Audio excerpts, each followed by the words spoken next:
यवतमाळच्या दाते कॉलेज रोडवर असलेल्या तनिष्का वायफाय शॉपला शनिवारी अचानक आग लागल्याने शॉपमधील साहित्य जळून खाक झाल्याची घटना घडली। येथील आर्णी मार्गावरील साई सत्यज्योत मंगल कार्यालयाजवळ असलेल्या मेडप्लस औषध दुकानाच्या वरच्या माळावरील तनिष्क फायबर एअरटेल या कार्यालयाला अचानक भीषण आग लागली। आगीची तीव्रता एवढी भीषण होती की काही वेळातच कार्यालयातील लाखो रुपयांचे साहित्य जळून खाक झाले। मात्र अग्निशमन दलाच्या जवानांनी ऐनवेळी दाखवलेल्या तत्परतेमुळे मोठा अनर्थ मात्र टळला। ही घटना शनिवार दिनांक 16 मे रोजी घडली। प्राथमिक अंदाजानुसार ही आग शॉर्ट सर्किटमुळे लागल्याचे सांगण्यात येत आहे। शनिवारी दुपारी 2 ते 3 वाजताच्या सुमारास या परिसरात नेहमीप्रमाणे नागरिकांची आणि वाहनांची मोठी वर्दळ सुरू होती। या दरम्यान मेडप्लस इमारतीतून अचानक धुराचे प्रचंड लोट निघताना नागरिकांना दिसले। पाहता पाहता आगीने रौद्र रूप धारण केले आणि आगीच्या ज्वाळा खिडक्यांमधून बाहेर येऊ लागल्या।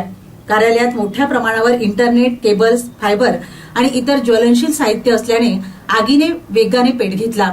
परिसरात धुराचे साम्राज्य पसरल्याने स्थानिक नागरिक, ग्राहक आणि व्यापाऱ्यांमध्ये प्रचंड घबराहट व पळापळ निर्माण झाली होती।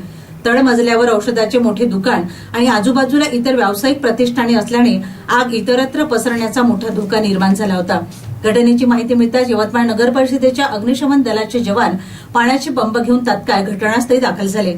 अशा अत्यंत कठीण आणि आव्हानात्मक परिस्थितीत अग्निशमन दलाच्या पथकाने थेट आगीच्या बक्षस्थानी धाव घेतली।